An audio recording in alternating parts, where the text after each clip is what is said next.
Hello, today I have the winners of my Dance of the Serpents giveaway and a new haircut, as you can see. I also have some lockdown confessions and some exciting news about Rare McGray, so stay with me.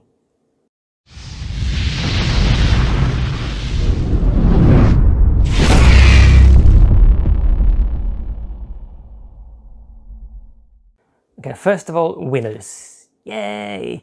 Thank you so much to all of you guys who either tweeted or posted something on Instagram or subscribed here in the channel. This has been the giveaway with the most entries so far, so apologies if you didn't win.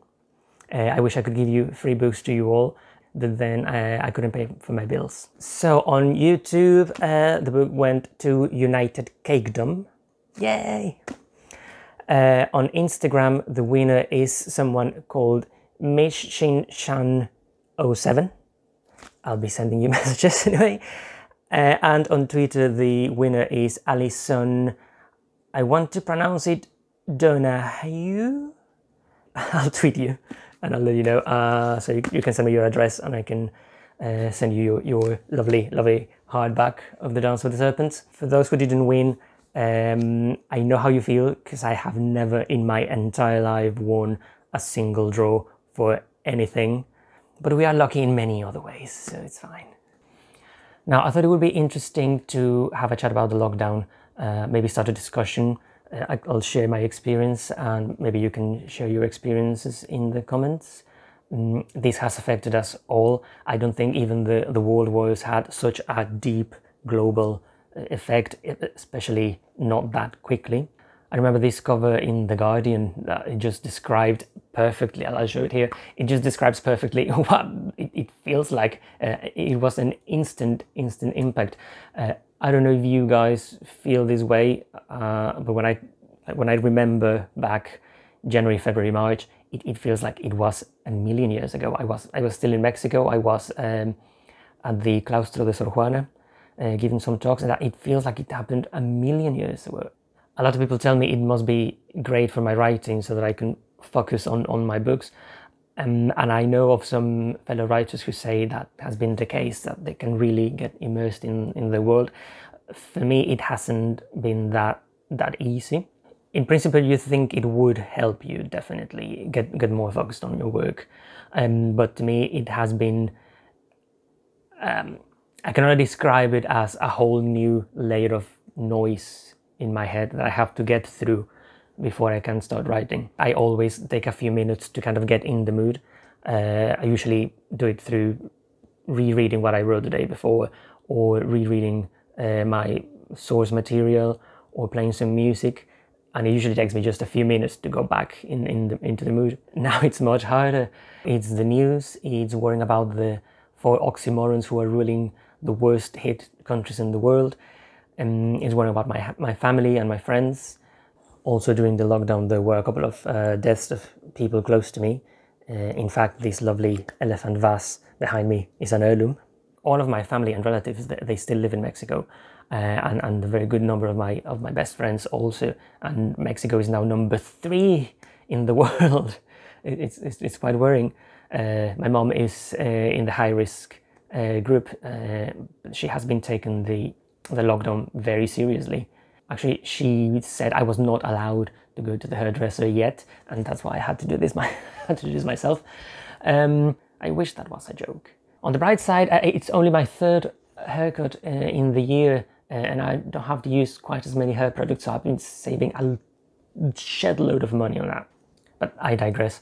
And when the lockdown started, I was starting work on my 3rd Mexican detective nun series, which didn't really help myself, that book. Not only is it set in Mexico, which brought back all the nostalgia. I came back to the UK like 2 weeks before the lockdown began. So yeah, it hit quite hard.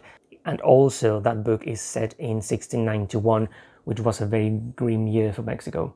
There were plagues, there were droughts and floodings. And all that led to these horrible riots in 1692, the year after.